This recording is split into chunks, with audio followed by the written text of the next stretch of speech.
আমার নবী যেই জমিনের কোলে শুয়ে আছে, আরশ কুরসি লৌহ কলম তুচ্ছ তাহার কাছে।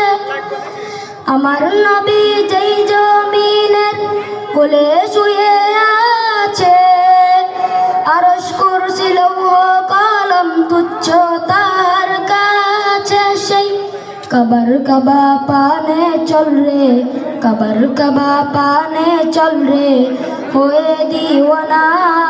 নবীর দেশ যেতে আমার মনের বাসনা, ওরে যাব মদিনা। আমার মনের বাসনা, ওরে যাব মদিনা। রওজা শরীফ জিয়ারতে, রওজা শরীফ জিয়ারতে যাব মদিনা।